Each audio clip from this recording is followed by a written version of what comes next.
Okay, for more on the legal analysis, including the possible evidentiary value of the house on King Road, I want to bring in Jesse Weber, attorney and host on Law and Crime. He is also a NewsNation legal contributor. Jesse, it's always good to have you and good to see you. Good to see you. I found it interesting. Again, it's old news that they want to tear this house down, but what Mike broke, which was new to me, was that the inside of the house, the condition is not good. I mean, apparently they did all sorts of work in there since the crimes. Does that surprise you? They didn't try to keep it intact? A little bit, yeah. I mean, look, we know that crime scenes, when immediately there has to be a cleanup to move all the stains and things like that. But there was such this effort to remove all of the items and get that house cleared up. It's a little problematic in the sense that, traditionally speaking, you mentioned other crime scenes that are usually preserved. In the case there's a jury view, there's no legal requirement there has to be a jury view. It's up to the trial court. Sometimes a jury can request it. I will say here, the idea that the prosecutor put forward that there's a dangerous chemical,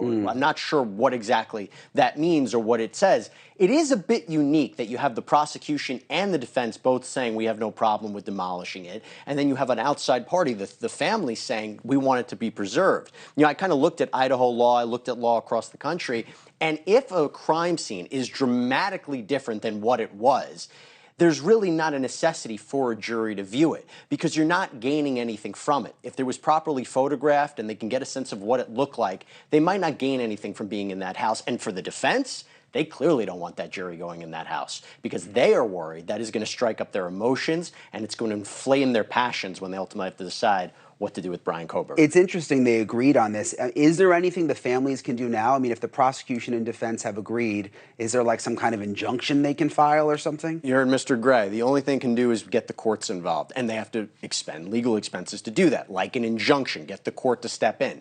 It's not looking like that's going to happen at this point. Usually what happens is there's a debate between the prosecution and the defense about a crime scene, and that's when the court steps in.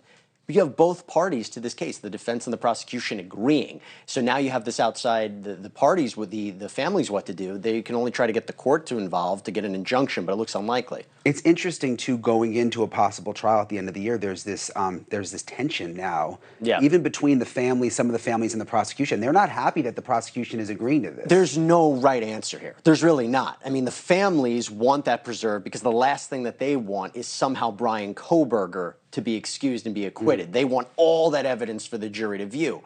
On the same token, the university is also a business, and they don't want a crime scene where 4 murders were committed to be up there as they're trying to get new people coming in from the student body. So it's a difficult question. And also, clearly, they want the house demolished because it brings back bad memories and of everything that happened. There's no right answer. There's really not. It's a tough one. I don't see why, like in Parkland, they put a big tarp outside, you put the victims' pictures, and you deal with it for a year or two. Parkland was preserved. When you went in those, there was still blood. It was exactly like that day happened. Point. So this is very different if you walk in there. It's not going to have the same evidentiary value as Parkland had. Thank you for watching. Go to newsnationnow.com to find NewsNation on your cable provider. And don't forget to click the red subscribe button below to get more of NewsNation's fact-driven, unbiased coverage.